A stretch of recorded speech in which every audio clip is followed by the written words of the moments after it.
అందుకనే బాలుడు ఇదంతా కూడా ప్లాన్ చేసుకుని పక్కగా లోపలికి వెళ్ళాడు అంటూ కూడా ఘటనపై మరోసారి అన్ని విధాలు కూడా దర్యాప్తు చేపట్టడానికి కూడా వాళ్ళు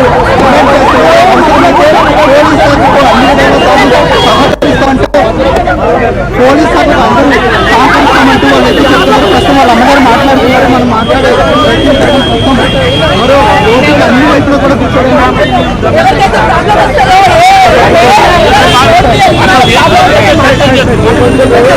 పోలీసులు అయితే ప్రస్తుతం వాళ్ళకి సర్ది చెప్పే ప్రయత్నం చేస్తున్నారు.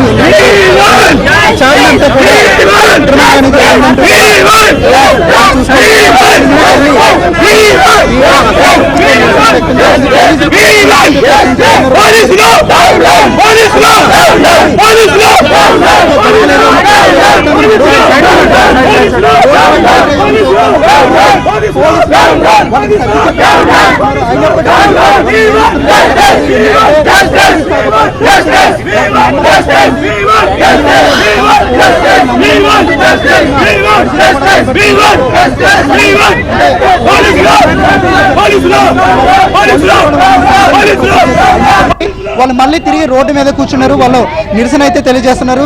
సహస్రిని తల్లి కూడా తీవ్ర అసంతృప్తితో మనం చూసుకోవచ్చు. సహస్రిని తమ్ముడు కూడా ఇక్కడే ఉన్నాడు. తను ఏం చేయాలో సిచ్యువేషన్ అసలు ఏమైందో కూడా తెలియని అర్థం కాని సిచ్యువేషన్లో ఉన్నాడని చెప్పుకోవచ్చు.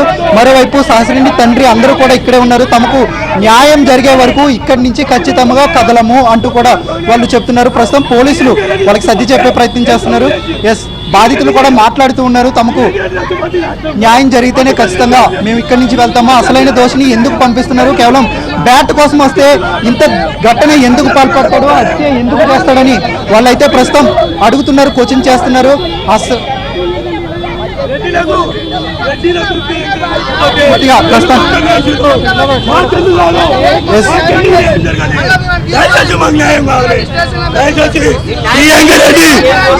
చచ్చిపోతే ఎట్లా ఎన్కౌంటర్ చేసిరో ఈ రోజు కూడా వాడిని పట్టుకొని ఎన్కౌంటర్ చేయాలి, మాకు న్యాయం చేయాలి. న్యాయం చేసినాక వీడికి తెలియలే లేదు. అగ్రకులకు ఒక న్యాయం, అగ్రకులకు ఒక న్యాయం, మాకొక న్యాయమా? అగ్రకులకు ఒక న్యాయం, మాకొక న్యాయం. దయచేసి మాకు న్యాయం జరగాలి. మాకు వ్యవస్థ మీద నమ్మకం ఉన్నది, చట్టాల మీద నమ్మకం ఉన్నది, కాబట్టి మాకు న్యాయం జరగాలి. బంగారం మా వజ్రాలదా, బ్యాట్ బంగారం దా వజ్రాలది ఎందుకు వచ్చి అది వాడిని కూడా కాదు. అది ఆడ హత్య దొంగతనం గురించి వచ్చిండు, కావాలని చంపేసిపోయిండు. వాడు ఈ పొరడు చాకు పట్టుకొని కారణం ఏంది? అది చాకు పట్టుకొని దొంగతనం చేసినోడు దొంగతనం చేసి చాకు పట్టుకోవడానికి వచ్చి రప్పరప్ప కూర్చోవడం ఏంది? అది తప్పది, చాలా తప్పది. దాటి గురించి అగ్రవర్ణాలకు ఒక న్యాయం ఉన్నది, బడుగు బలహీన వర్గాలకు ఒక న్యాయం ఉన్నది.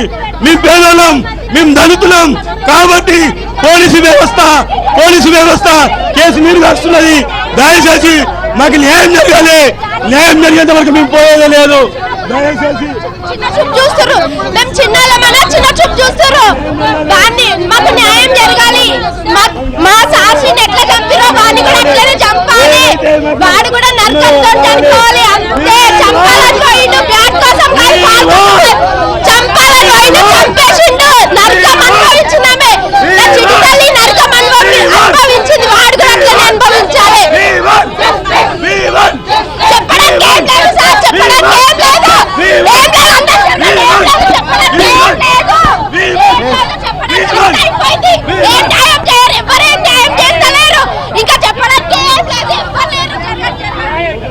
పూర్తిగా ఒక ఉద్రిక్త పరిస్థితి చోటు చేసుకుందామని చెప్పుకోవచ్చు. వాళ్ళు మీడియాతో కూడా మాట్లాడడానికి విముఖత చూపిస్తున్నారు. ఎందుకంటే తమకు న్యాయం ఏమాత్రం జరగలేదు, పూర్తిగా అన్యాయమే జరిగింది. తమ బిడ్డను కోల్పోయినప్పటికీ పూర్తిగా అన్యాయమే జరిగిందంటూ కూడా వాళ్ళైతే నిరసన తెలియజేస్తున్న పరిస్థితి కూడా కనబడుతుంది. ఒకసారి చూసుకోవచ్చు. బాధితులతో మరోసారి మాట్లాడే ప్రయత్నం చేద్దాం. ప్రస్తుతం పోలీసులు కూడా మేము చూసుకుంటాం, మేము చూసుకుంటాం.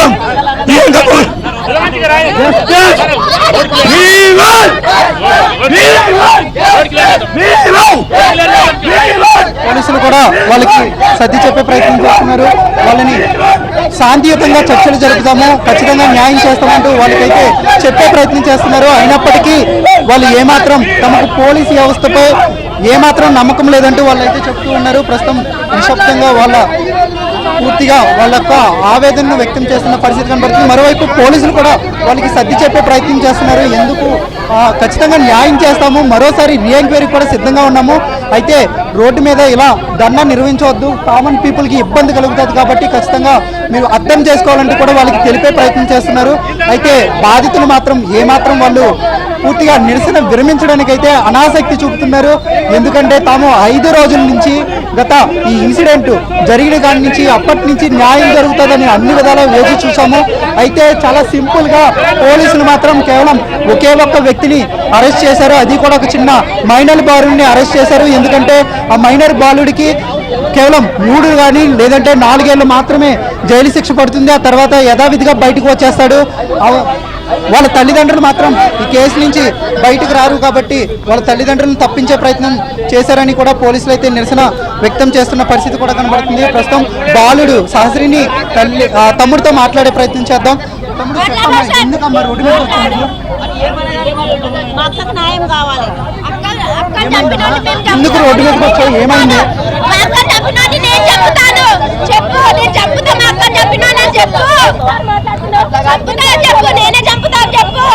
ఏమైందమ్మా? ఎందుకు రోడ్డు మీదకి వచ్చావు? ఏమైంది? అక్కకి ఏమైంది? మా అక్క చంపినాడు, ఇడికి రావాలి, నేనే చంపుతాను చెప్పు. మా అక్క చంపినట్టు నేనే ఇక్కడ నరుకుతాను చెప్పు, తీసుకురమ్మని చెప్పు. చెప్పడానికి ఏం లేదు సార్, చెప్పడానికి ఆ బాలుడు కూడా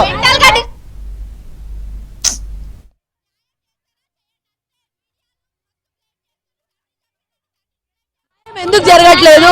నా బాబాను చంపడానికి ఆలోచించినప్పుడు మీరు 5 days అయిపోయినా కూడా ఎందుకు ఆలోచిస్తున్నారు? అని చంపాలి. ఎవరున్నారు అనుకుంటారు? ఈ దీంట్లో ఎవరి ప్రమేయం ఉంది అనుకుంటున్నారు?